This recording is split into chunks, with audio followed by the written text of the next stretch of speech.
Hello, and welcome to the She Lounge. My name is Joyce Dawkins, and I am the founder and CEO of She Rocks It, celebrating women who rock. This past year, if you followed us, you know that we've taken on a new platform, the She Lounge virtual experience, where we bring women together to talk about topics that are impactful and important to women's health, to just women in general. And today I'm very excited to have a conversation that is really meaningful, a conversation that is really needed, a conversation that has not been had often. So, in the She Lounge, we wanted to have a conversation to close out Mental Health Awareness Month. Um, in the past year or so, I just want you to think about this. I jotted down a few things, what we've experienced individually in the past year. So all of a sudden, we hear the world is in a pandemic. We hear that you have to stay home, you have to quarantine. We hear that we have lost our job. We hear that the children have to stay home from school. We hear that daycare is closed. We hear that work hours have been reduced. We hear that bills are still due, even when income may not be coming in. Um, we've even faced putting our parents in facilities, only to find out that once we've put them in there, we can no longer go and visit them the way that we used to.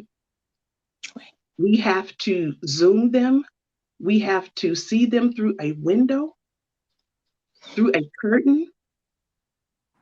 Our children didn't have prom, they didn't have graduations, they were isolated from their friends, they were behind closed doors. Families were brought together, but at the same time, they were separated. Mhm. There were so many things going on in this past year that we probably just attributed to, oh, it's the pandemic. We did not attach mental health and the impact that all of these things may have had on our mental health. So today, with it being the last day of Mental Health Awareness Month, I wanted to make sure that the She Lounge had that conversation. And this is maybe the last day of mental health awareness in the month of May, but it is the beginning of conversations that She Rocks It and the She Lounge will begin to have, because we know that it is needed. We know that it is a conversation that has been kept quiet for a long time, but we want to break that. We want to begin to have these conversations. And today I've brought together some amazing women, three professionals who deal with this daily, as well as a young lady who is going to share her story and how she was able to address her mental health issues and seek that help that most of us sometimes are hesitant to reach out to get. So I'm so excited to introduce this panel of women that you see before you today, and I will allow them to introduce themselves, share who they are, and what their profession is. And I'll begin with Miss Felicia. Felicia, would you please go ahead and introduce yourself, please? Good evening. Good evening. Happy Memorial Day. So Right? thank you so much for having me today. This is such an awesome idea to have it because we have to have these conversations. It's necessary for us to have these conversations. So I'm going Mhm. to follow the directive. My name is Felicia Houston, and I am currently the Director of Behavioral Health at Mercy Hospital here in Chicago, which is closing today on May 31st. And tomorrow we will open as Insight Chicago Hospital and Medical Center. So no mental health issues going on there. But I run the Department of Psychiatry. We have inpatient and outpatient and a whole bunch of other programs, but it's all psych related. I've been in the field for over 20 years. I've worked inpatient, outpatient, alternative schools, hospitals, everything you can think of. But the one thing that has been consistent is that I am passionate about educating people about the seriousness of mental health, because mental health is connected to our physical health. And I think the more we have these conversations, the more people will be open to seeking assistance. And then I would just say that as I'm in this space, a lot of times I don't tell people I'm going to talk about mental health. I usually just say I'm going to talk about stress or self care, because people want to talk about those things. And then I just intertwine the mental health so that we can all get better. We can stress less, we can focus on our self care, and we can improve our mental health. So, thank you so much for having me today. I appreciate it. Oh, thank you. We're looking forward to hearing more from you as we go into this conversation. Next, we'll have Dr. Sharice Bradford. Good evening, everyone. And again, as Felicia stated, happy Memorial Day to you all. I am Dr. Sharice Bradford. I have a Master's of Divinity from the Samuel DeWitt Proctor School of Theology at Virginia Union University. And yes, most of us who graduated from VU say the whole name when we talk about our school. I also have a doctorate in counseling psychology that I earned in 2019. And I work for the state of Illinois Network. Care and Family Services. And by evening, I am a practicing therapist and life coach.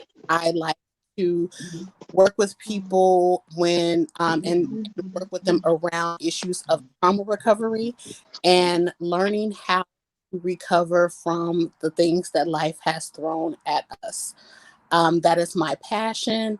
I enjoy doing it, and I really am working to normalize conversations about mental health, because we should have mental health as part of our daily conversation, just like when people say I have a headache or, I stub my toe. We should be able to talk about mental health just as freely.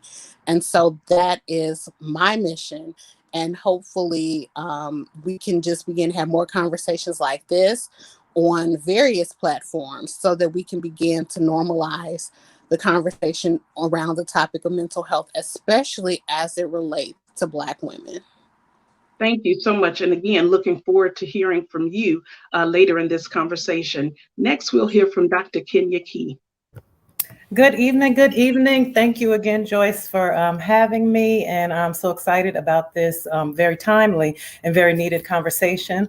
As Ms. Joyce said, I'm Dr. Kenya Key. I am a licensed clinical psychologist. I'm licensed in the state of Illinois and in the District of Columbia. I have been in the mental health field for about 20 years, just shy of 20 years.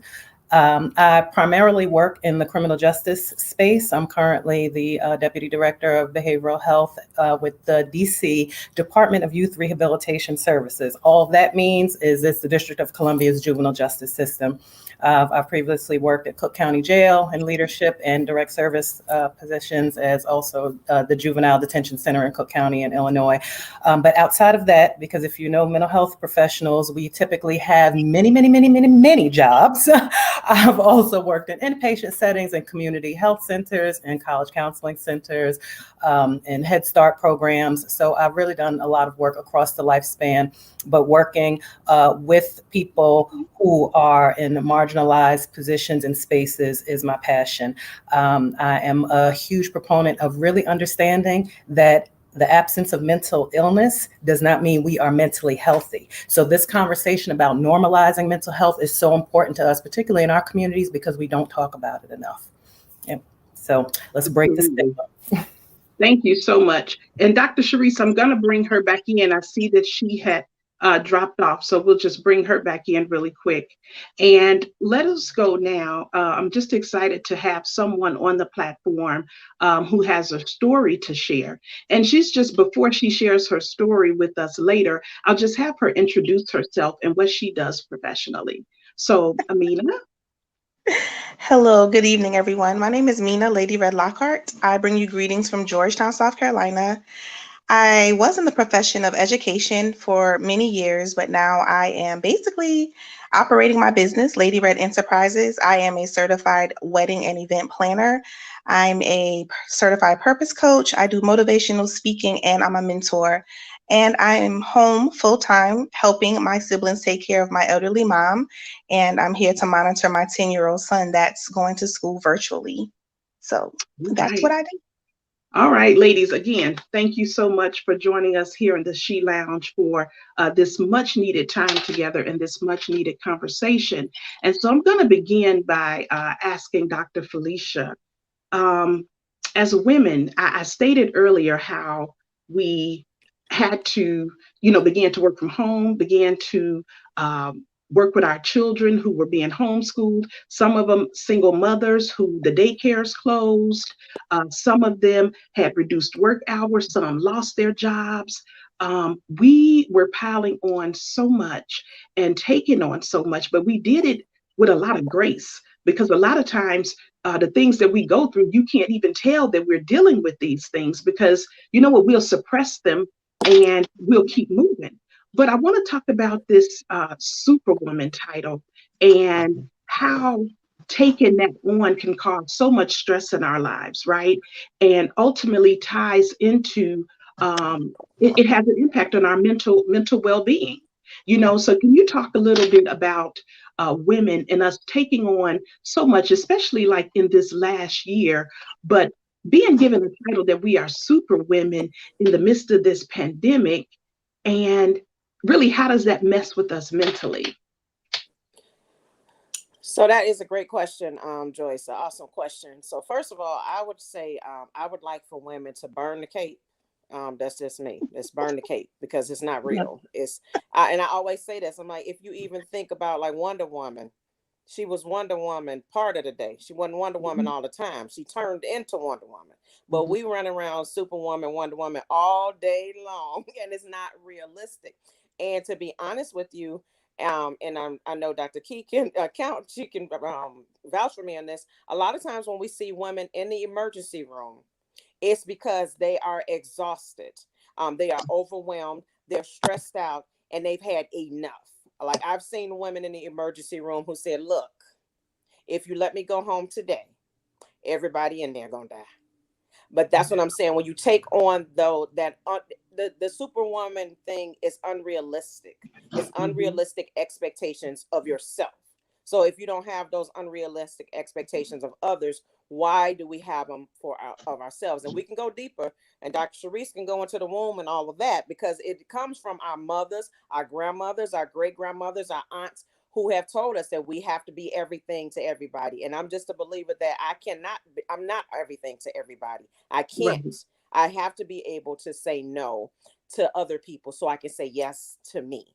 And so when we don't do that, then we do have depression. Then we do have anxiety. We do have women who are showing up who are suicidal or homicidal and saying that they're going to take the lives of their children because they're just overwhelmed and stressed out. So please, please, please, if you are listening, ladies, please be mindful if you have signs and symptoms of depression, because there is a fine line between depression and stress. And a lot of times people just say, I'm just stressed out. They wear it as a badge.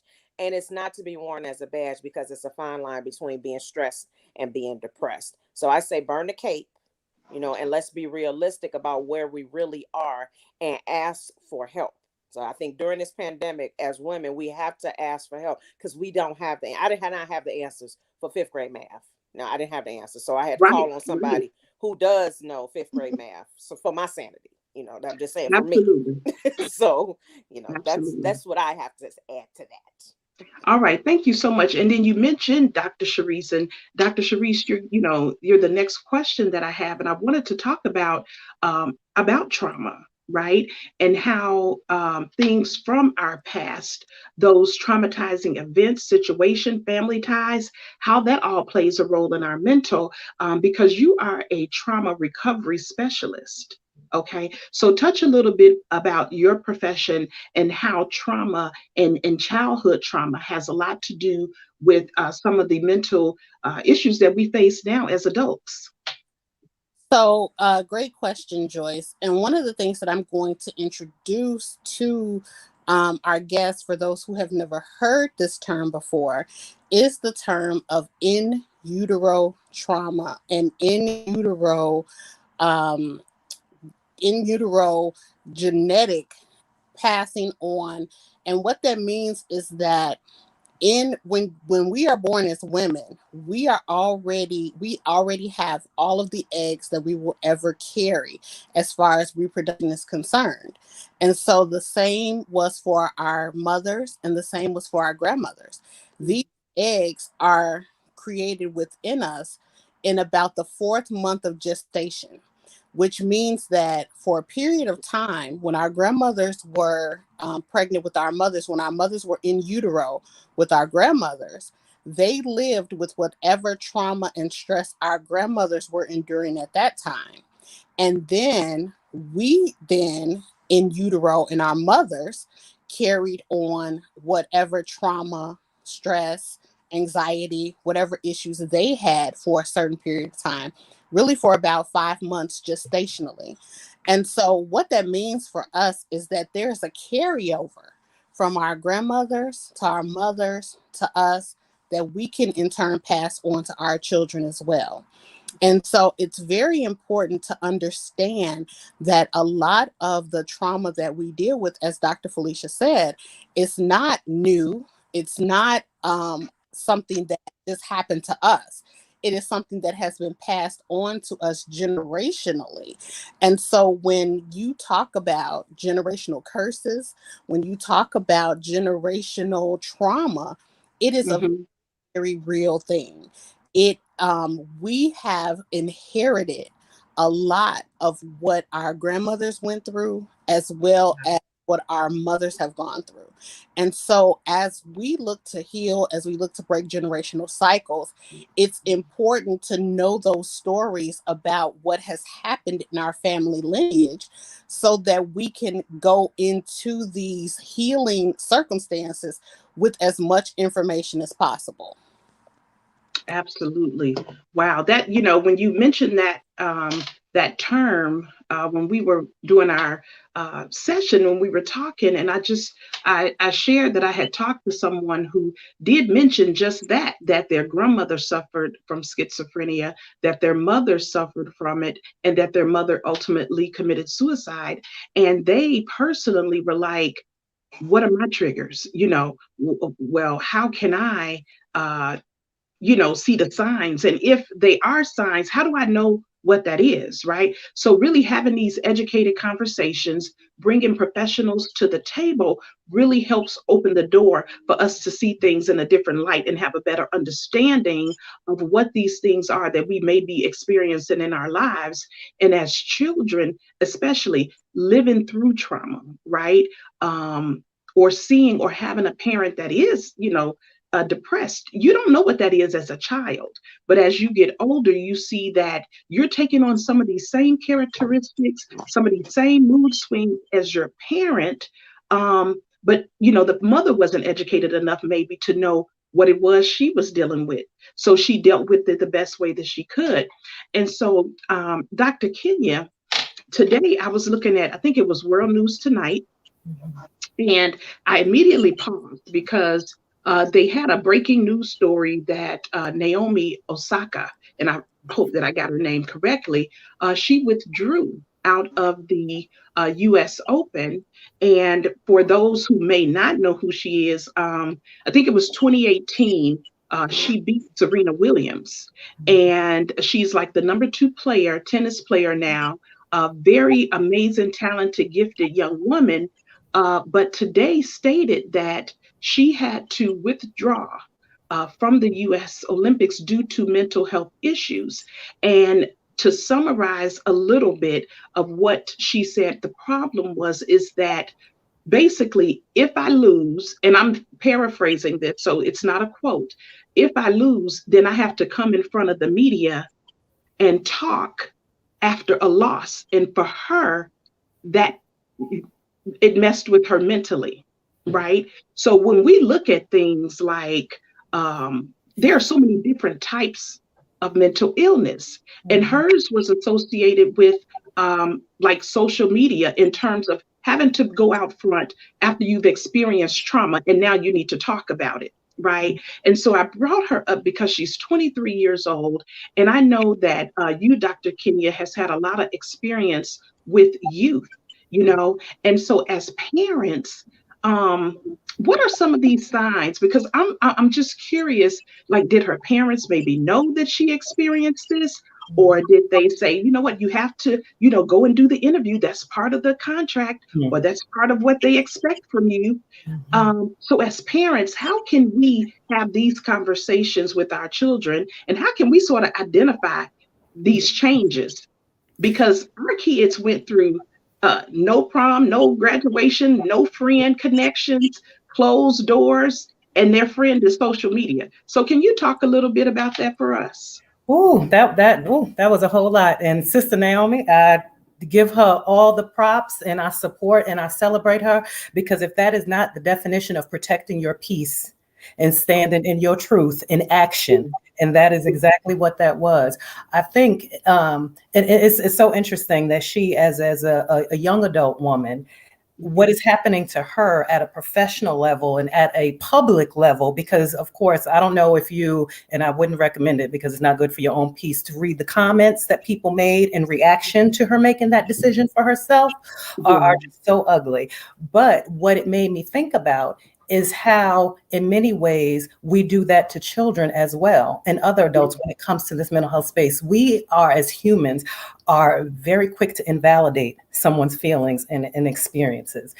So I would start there for parents and with young children and adult children, is you have to be an active listener and be ready to receive whatever it is that that person is offering you, whether it's a child, whether it's a young adult, because their experience, their subjective experience of themselves is the truth. You may not agree with it, you may not understand it, but that is their truth.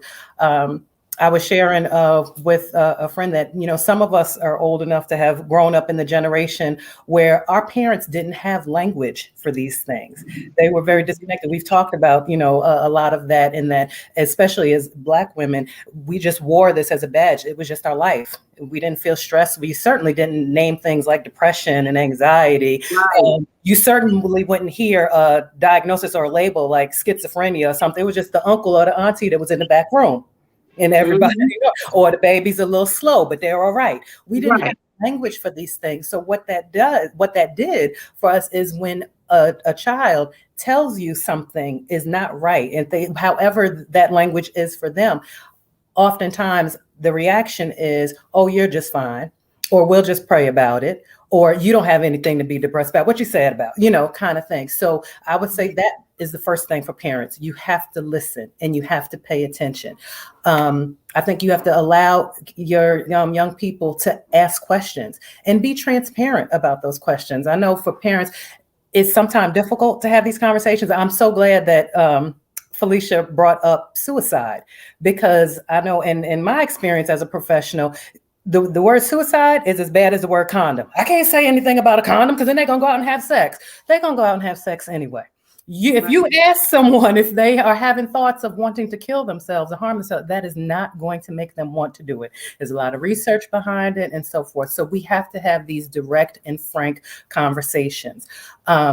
We have to start giving voice and naming feelings. We have to, especially with our young men, it troubles me when I hear parents or caregivers tell little boys don't cry, or little boys don't do that. We blunt their affective experience. We blunt any growth that they have, any opportunity for growth that they have into their feelings. So we have to use feeling words in our families and in our communities and in our churches. You say angry, say sad, say upset, because these things are different. Sometimes a young boy may, be acting out when he's really scared, but he doesn't have the language or to connect with fear. So it comes out looking like anger to other folks. And another thing in which Felicia touched on is this whole idea of the superwoman syndrome. We can't model for our youth having good emotional health and mental health and wellness if we're not doing it ourselves. They learn by watching us, not by what we say. So if we are burning ourselves out or thinking I'm Every Woman is more than just a song, then we are not modeling good behavior and good emotional life for them. So we have to do that as well. But I can't underscore enough, not being afraid to have open and just very frank conversations, at the developmental level for your young person. The conversation will sound different with a 5-year-old than it will with a 15-year-old. You have to have those conversations, because if you can't listen to the little stuff, they're not going to tell you the big stuff, the stuff that's really scary. Right. So those are just a few tips that I would offer.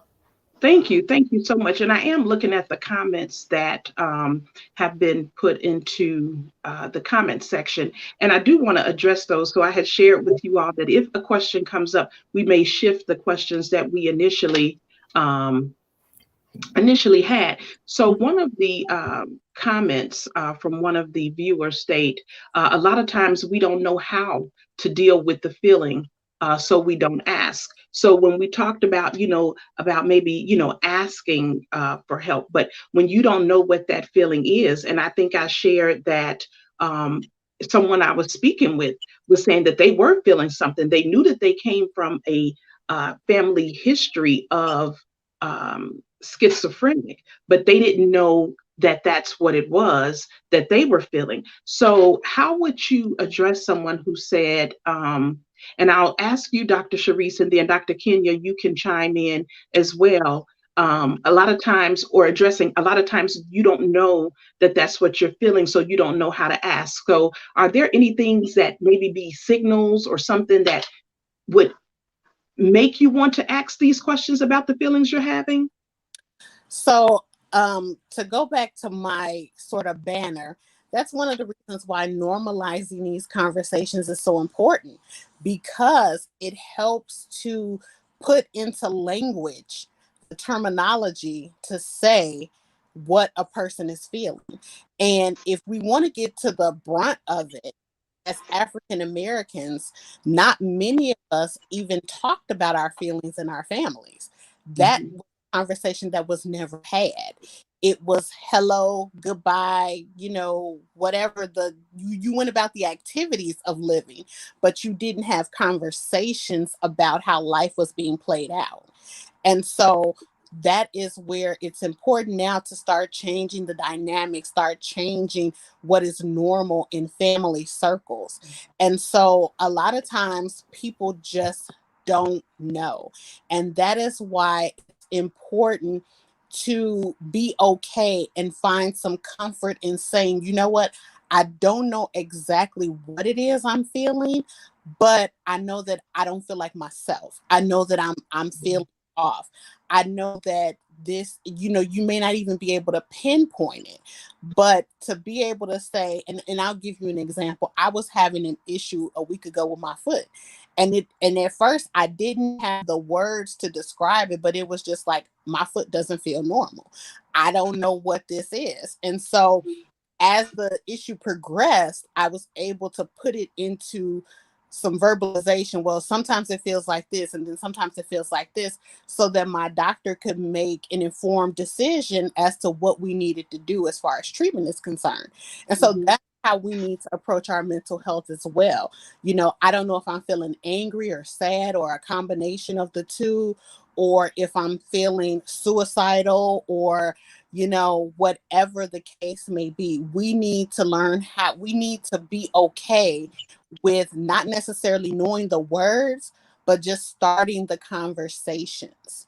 And that will help you, especially with professionals, because then we can help and say, well, is it this? Is it that? We've been trained to sort of direct you into what those words may be, and to help you sort of figure out what it is that you're feeling, because we have that vocabulary and you may not yet have that vocabulary. So Right. help you navigate that space. Mm-hmm. Okay. And I would just add, absolutely, Dr. Sharice, I would add that one of the things that's important for us, particularly in our community, is that we just kind of infuse all of our spaces with mental health training and awareness, because access is problematic in our community. There are not enough mental health providers nationwide anywhere. And when you start talking about in minority communities, it's even worse and more of a struggle. So oftentimes, primary care doctors, clergy people, school teachers. Those are going to be the people who are the gatekeepers, who parents and individuals have access to. So I think things like mental health first aid and primary care doctors doing screenings for things like depression and anxiety is so important, that every touch point, every interaction, place of interaction that we have in our lives, in our community, there needs to be some essence of mental health, because somebody's not always going to be able to get to a counselor or a psychologist at the first step. Absolutely. It's going to be someone else. And we often somaticize, and what that means is we experience things physically before we even realize that, this is not actually a physical thing, but it hurts because emotionally I'm hurting. So I keep going to the doctor. And if the doctor doesn't know to ask after they've ruled out all the medical etiology and they say, well, we can't find nothing, instead of just sending you home saying, well, we didn't find anything, you know what? Let's talk about this. They need to be able to ask those other questions so that the onus is not wholly on the person who doesn't have the language yet. The community, we have to be better prepared to help people find that healing space. As Dr. Tree said, I like that, the healing spaces. And can I, Oh, absolutely. Kenya, you touched on something. So now, for most people, when you go to your primary care providers, they're asking those mental health. Yes. We also have to not be afraid to answer those questions honestly. We have to, and I've been in some spaces where they may gloss over them, but if you have the doctors and the nurses that are asking you those questions, I used to manage a clinic, so I'm familiar with how that plays out. But you need to be honest with, that's an opportunity, that's a door opening to help you get some of the, the healing and the conversations that you need. And so we need to go in those spaces and be honest about what's really going on. That is absolutely. And so I wanted to talk now a little bit to Mina. And I wanted Mina to share her story. And so what we'll do is, Mina, I want you to take a few minutes, because a couple of things that we've talked about to this point were, being able to know what it is that you're feeling, right? Then being able to share what you're feeling with someone that's professional that can possibly help you. So if you would share with us your story and how that story led you to seeking help.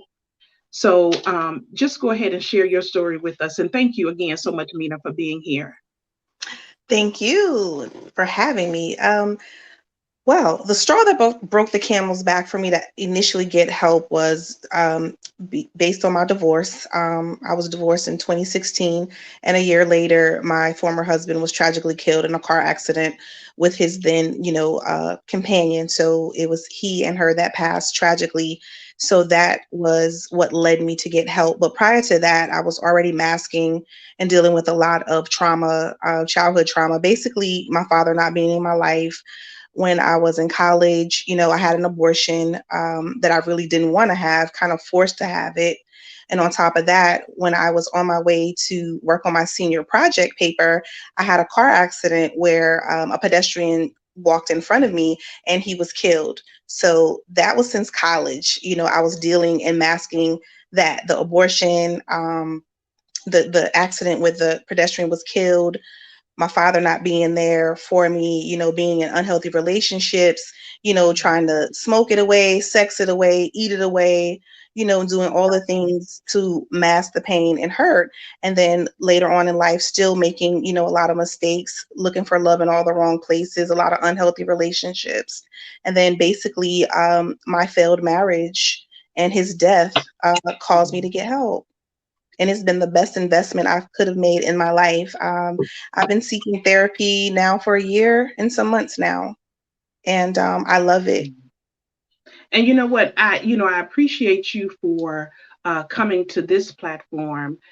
We've only met through social media and through the introduction of Dr. Sharice, which I think it's so, amazing that women share platforms together and know how those platforms are built to help one another. And so just having that courage to share your story, having that courage to say, this is where it stemmed from. These are the events that happened in my life. And this is why I know I needed to seek help. And so when you did begin to seek help, how did you find your therapist? Was it a referral? Did you go through like your jobs counseling, program? What steps did you take to ultimately get to um, your professional help? Well, I knew I needed some type of help, and I didn't know really the avenue to take to get it. It just one day, my son and I were out and about at my favorite store, which is Burlington. We were shopping, and I saw a former minister at a church we used to worship together. And she mentioned to me that she has her own practice now. We were just talking, and I was like, oh my God. And like I stated earlier, I almost collapsed in her arms, and I'm like, I need help. I need your number. I need to start immediately. And she gave me her information.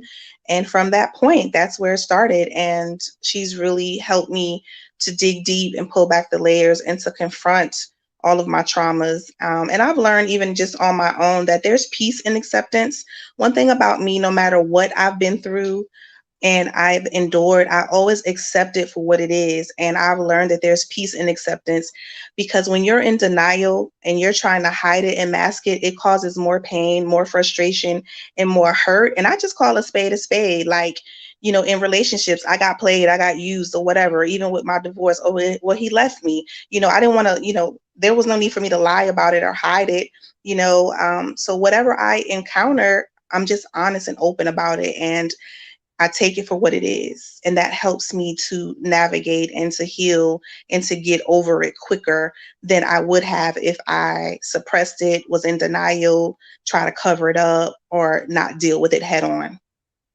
Oh wow! And again, that is so powerful, and I do thank you for sharing your story here in the She Lounge. And that brings me to Felicia. I recall you stating something we talked earlier on, and when Mina stated that she ran into someone and they shared with her what their profession was, she found comfort, right, in that person, and it's like, okay, you know what? This is someone that maybe I identify with, maybe I don't mind sharing my story with. So, how important do you think it is for us to really, when we do seek help, um, and I want to put this in the right context, seek help from individuals that we can identify with, maybe that we can relate to, because you don't want to just pick up the 1-800 number and call someone. You really want to be able to be comfortable. And so, can you talk a little bit about that, about when we're looking for help, really finding someone that we can identify with, we can relate to? If you could just elaborate on that a little bit. Sure, no problem, no problem. But I wanted to roll back to something that Dr. Kenya and Dr. Sharice said Absolutely. about those healing spaces. So those healing spaces are great. We need those, but those healing spaces also need to have resources. So when people come in there and the doctor asks the question, what I've experienced, they ask the questions and then they just say, okay, well, next, but they don't have resources to give to them. So make sure that those spaces have the resources. So they have the pamphlet, they have a phone number, they have some counselors information that they can give to the people when they show up in those non-traditional spaces, like at the beauty shop, the barber shop, the spa. Those places need Absolutely. to have mental health resources in those spaces so people can just grab it and feel comfortable, reaching out to them. But anyway, I digress. But back to the question at hand. So as far as getting help, so I think that most people do want to get help from someone that looks like them. However, there are not a lot of us in this field. It's just reality. And those of us who are in this field, especially during this pandemic, are booked. So people reach out to me on social media all the time, say, hey, Felicia, I need a therapist. And I say, here's my girl so-and-so, here's my girl so-and-so, here's my girl so-and-so. I want a Black woman. I want somebody who is a Christian. Okay, I give them all of them. Then they come back. All 4 of them say they have a waiting list. Some of them are saying they're not taking anybody until June, July, August, September. So because it's not a lot of us, don't be afraid to call that 1-800 number, because even when you call the 1-800 number, you can still say, I would like an Okay. African American female therapist. And they will give you at least 3 or 4 referrals. But also, don't be afraid to ask people, I'm looking for a therapist. Who do you recommend? And then people will come, they will say, hey, so and so is good. Dr. Kenya is good. Dr. Sharice is good. Here's their information. But don't be afraid to ask. But then it's also up to me, Kenya, and Sharice to make it known that this is what we do. So people Right. can feel comfortable reaching out to us and saying, who would you recommend? Because there's some people I would not recommend. And I don't know about anybody else, but all therapists are not created equal. So let's be clear on that. And all therapists that look like us are not qualified. Everybody is not does not practice trauma informed care. So if you've been through trauma, you want somebody who knows what they're doing, and everybody that looks like us doesn't necessarily know what they're doing. So that's my piece. All right. Okay. No, because you know what, I think it is, really important that we have this conversation and we have this dialogue, right? Yes. Because everyone, you can label yourself as something, Yes. right? And then have a conversation with someone and steer them in the wrong direction. So you want qualified professionals. And so I think it is really great to ask the professionals that maybe your friend is a psychiatrist and she deals with a particular area. However, she may know someone that Yes. can she can recommend that specializes in what it is that you're dealing with. But it is about not being afraid, Exactly. not Exactly. being afraid to just say something, and that's what I wanted to create with this platform, just to let women know that it is okay to not be okay. Yes. It is absolutely okay to not be okay. I know for me last year, I was not okay, with, having, seriously. But the way that I talk, Yeah. and I create the platforms. And when I create platforms like this, a lot of times it's for me too. I'm not going to bring people to the table that can't serve me. I want to eat as well as what I serve to the people who tune in. And so going through so much last year, it was like, Lord, you know what? Keep my mind. You know, Exactly. keep my Exactly. mind. Yes. Because I'm trying to handle this. I'm trying to do this, and I'm trying to learn this math, like Felicia said. I'm trying to do so many different things, and all of those things that I'm piling on, they play with your mental. So Yes. I try to read the books because I don't want to be that self-diagnosed individual where I walk around and say, girl, you know what, I'm so stressed. And I don't want to put those labels on myself, Right. Right. and Right. I think when people do that, they're doing harm because you're speaking that over yourself. Oh, I'm so OCD.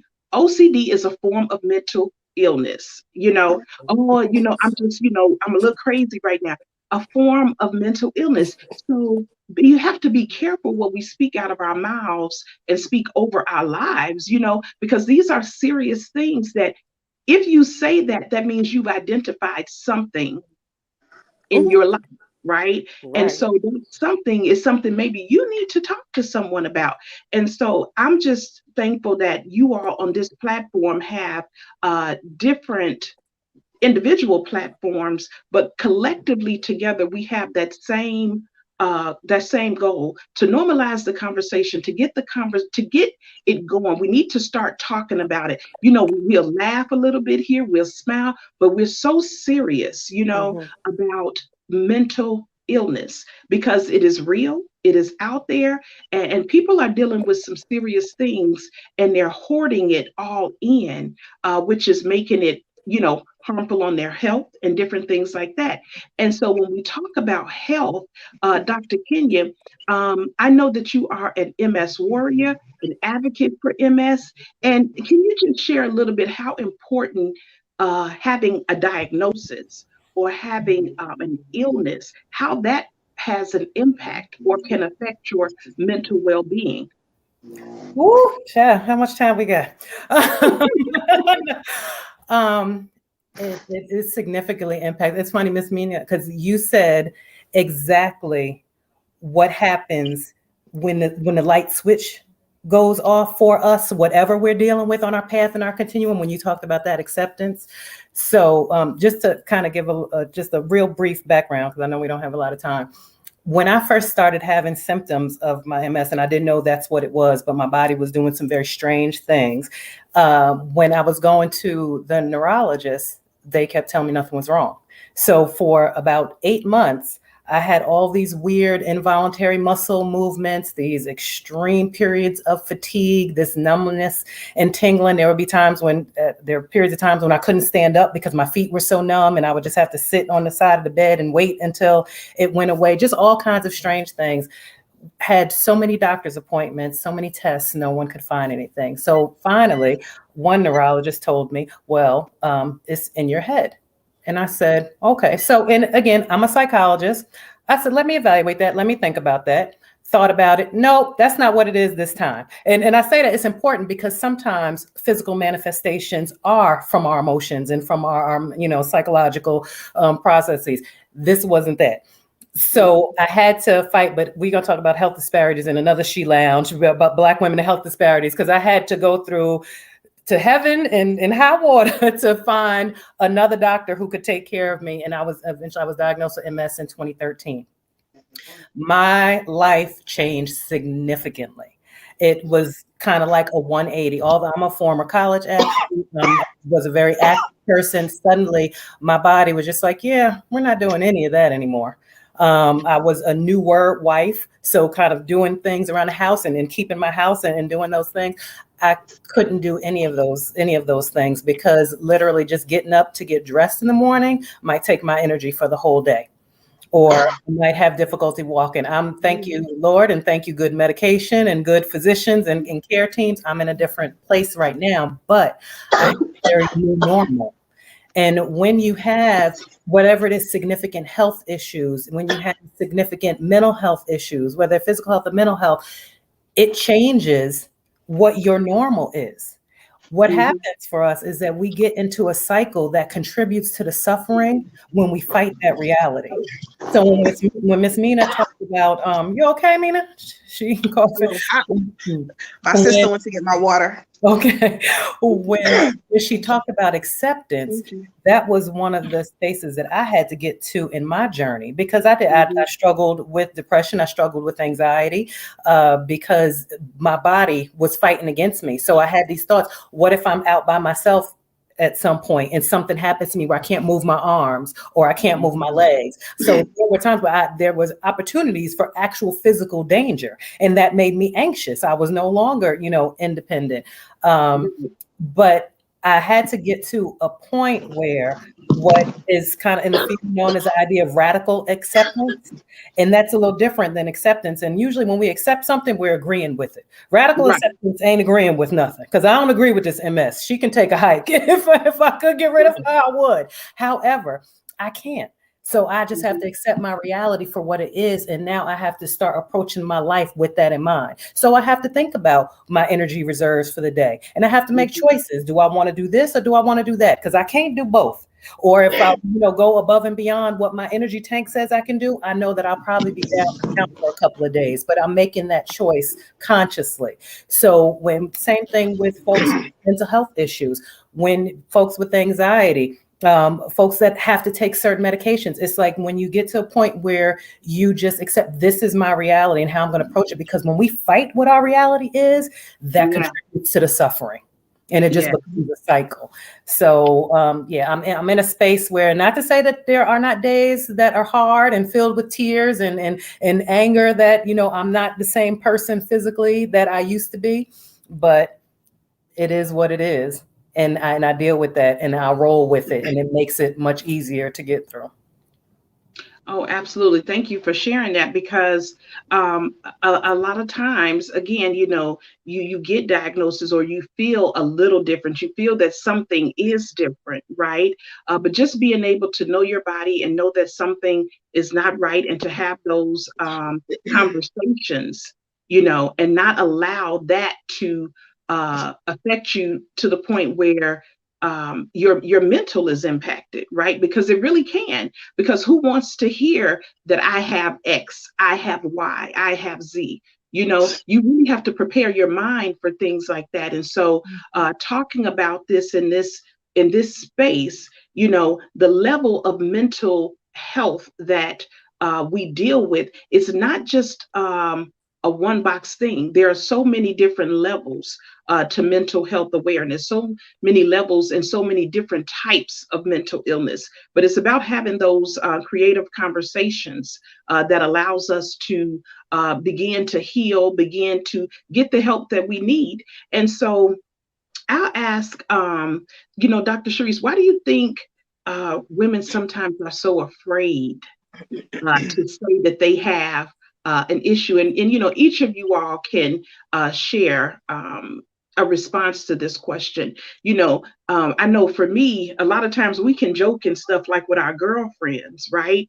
But those conversations we having with our girlfriends really should be had with a counselor, you know, because I'm joking with you and you really can't give me what I need, professionally, right? But you are a release for me. I can release that information to you. But if you turned around and told me, well, you need to go see somebody, we may be like, girl, I'm not crazy. I'm not going to talk to anyone. Why do you think that is such a dark place for women, to really say, you know what, I need help. I'm not feeling right. Why do you think we're so reluctant to get that help that we need? So I can offer two reasons for that. One is Felicia said it at the very beginning. We got to wear our capes. We have to be everything to everybody. That is how Black women have been trained and conditioned. We have to bring bacon out in the pan, wash the pan, put the pan up, put the food away, what's left over, all that other kind of stuff. And the second caveat to that is that we've watched our parents and grandparents do it. So we've watched our grandmothers get up at the crack of dawn and cook breakfast for the family before they went to work, and then go to work and work a whole day, and then come home and cook dinner for the family, and then make sure that the house was spotless and that, the floors were scrubbed, toilets were cleaned. And they normalized that for us. We fell into the patterns that we saw repeated in our daily lives. God forbid you don't clean the bathroom, every 2 days. The world is going to come to an end. Or, God forbid you go to sleep, dishes in the sink. Oh my God. The Right. world fall apart. And we are beginning to see that, no, I went to sleep last night. It was dishes in the sink. And I don't have a 6 finger or 12 toes today or whatever that is. But it's because of the patterns that they've seen, and we've picked up on them, we've repeated them, we've subliminally put on those capes that were sort of quietly, and sometimes not so quietly, passed down to us. And I remember moving into my first apartment, and I invited my grandmother over because she came with some men from the family because there were like stove needed to be hooked up and all that other kind of stuff. And I remember her arguing with me because my thing was, put my bed together first, because no matter what, I'm going to sleep tonight. I'm going to. Right. And my girl, no, you got to clean the bathroom and you got to hang up the shower curtain. And it's like, forget my language, but I don't give a damn about that. I want to make sure that when you all leave, I can go to bed. I'm not the tub. I cleaned the tub already. I can take a bath. I don't have to need a shower curtain for that. These. And so eventually I pulled my uncle to the side and I was like, can you please take grandma home so that we can get through this, because I can't deal with it. And some of the, a lot of that is learned behavior. And as Felicia said, we have been, even though our parents may not even be alive, or our grandparents may not be alive anymore, some of us are still afraid to burn those capes or to change those paradigms, because it's what we've become to know as normal. That's the way Granny did it. That's the way my mama did it. So that's the way I have to do it. And we don't. and we don't have to be ashamed about it. We don't have to, if I don't do laundry every week, who Right. cares? That, And you know what? oh, It's funny that you bring that up. I'm sorry. go ahead. It's funny that you bring that up because growing up, it was like in my household, this is how it was. I know my mom's probably looking, watching. But in my household, this is how it was. Seriously, I got up for school. Breakfast was made, right? So I couldn't sit down at the table because I was rushing out the door. But my mother made a sandwich every morning, a bacon, egg, and cheese sandwich, wrapped it up in napkin, and so that I can eat it on my way out the door. My friends would be like, "Your mother make breakfast every morning? Like every day you have this, a breakfast sandwich." I'm like, "Girl, yeah, she pack a lunch, make my breakfast, then she'll go upstairs and do our laundry, fix the bed." And so this was her norm. I come home from school, she'd have made dinner. Me and my sister didn't eat the same things. My mother literally would buy the 3 or 4 boxes of cereal that my sister ate, the 3 or 4 boxes of cereal that I ate. I ate grits, my sister ate oatmeal. And so she operated based on what she wanted us to have. Okay, now here I am, and I'm cooking the same way. And so it's like, this one don't eat this. Instead of saying, look, eat what I cook. Okay. I'm making all these different meals until one day, one of my sorority sisters called me and I told her, I say, hold on a second. And I was like, what do you want? What you want? Okay, okay. When I got back on the phone, she said, oh my God, are you a short order cook? Because you're taking orders over there. And it didn't even really dawn on me. But when she said that, we laughed about it. But literally, I was like, okay, let me make sure this one doesn't want the meat. This one doesn't want the cheese. This one does. And it was one meal. It was pasta. It was pasta.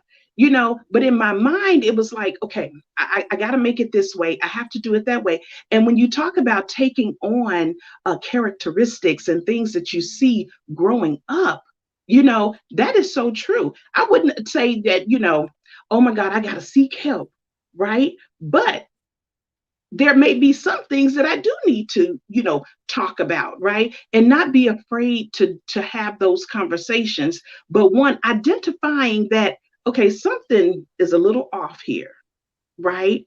And Mhm. so again, continuing this question, why is it that we're so afraid to have these questions and have this conversation? And so, Dr. Kenya, can you just add a little bit to that? Why do you think women are so afraid to have these conversations or seek help? Because the meaning behind it. So everything that you all are talking about, whether it's because it's been modeled for us, or whether it's because it's been socialized, or whether it's because it's what we, and I love this generational trauma and generational passing on coded material, remember from 400 years ago, where our foremothers were taking care of the master's family and taking care of their own family. So there was no not being off of work. But what has happened to us, I think, over time is that we connect those things to our sense of self.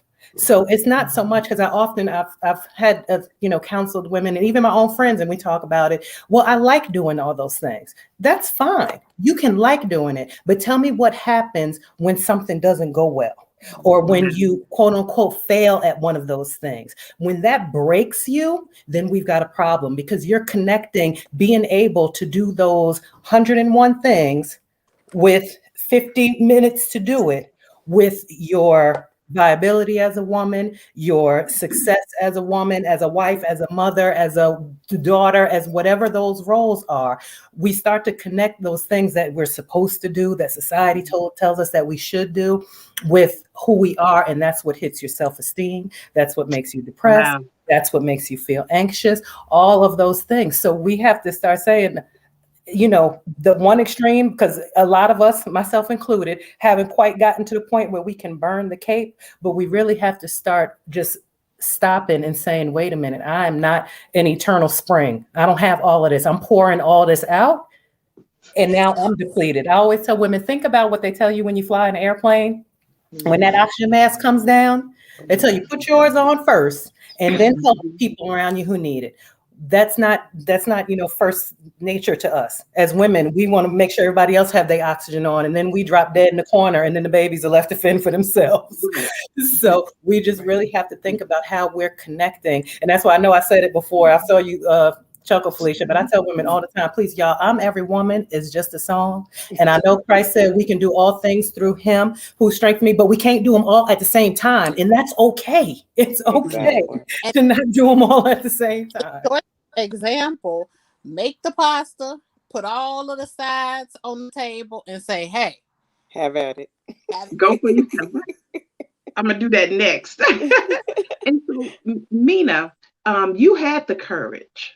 You um, said, I'm going to share my story. You identified that you needed to seek that help. And so, what would you say to women who are maybe a little fearful of maybe what others might say, or a lot of times everyone doesn't know your story?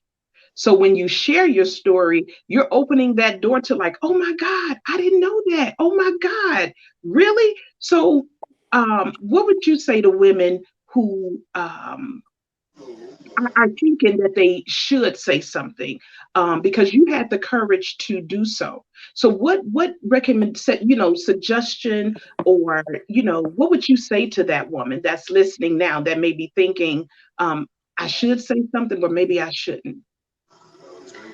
Basically, like everyone else said, just to piggyback, like Dr. Kenya and Felicia, and even Dr. Therese and yourself, it's okay to not be okay. I suffered in silence for many years. I carried so much hurt and pain that I just couldn't take it anymore. And after you hold that stuff in and suppress for years and years and years, it compounds and compounds, and then you get to the point of no return. Like, I had suicidal thoughts, I had homicidal thoughts, like I wanted to check out and I wanted to take some people with me that afflicted pain upon me. However, I just said, you know what, I have to live for my son. I have to leave a legacy for him. I have to just get myself together because I know that there's purpose, in my life. I know that God has chosen me, and I know that I have a work to do in the kingdom. So it's like, how can I minister to these women and help them? And I'm jacked up. Like, and like I told Dr. Sharice earlier, how I knew I was okay when the tears stopped flowing, because like I'm very sensitive. However, I would cry at the drop of a dime, but I know that I am healed and I'm finally made whole because I can share my story without crying or without choking up. And sometimes it's tears of joy too, and tears of overcoming, tears of triumph. Mhm. However, I tell everybody, take the mask off, burn the cape, burn the hell out that cape, put gasoline on it, any inflammable, whatever fuel you can use, burn it. It's okay to not be okay. You know what I mean? It's okay to sit on somebody's couch. It's okay to be in front of somebody's screen and talk about it. People are masking so much hurt. It's so much generational hurt and trauma going on, even in my own family, even with my friends. I know they're suffering and they reach out to me, and I share. I'm an open book. I have no skeletons in my closet. God mandated me to be open and honest and share, because that's the only way I can help somebody. I suffered for years that nobody even knew, but I suffered, and I acted out. Like Dr. Kenya said, that's you act out. The kids, when they having issues, they act out. My act out was my attitude. I was very attitudinal, get mad at the drop of a dime, hold an attitude, hold a grudge for months, weeks, days. But I was only hurting myself. I didn't want to be that person no more.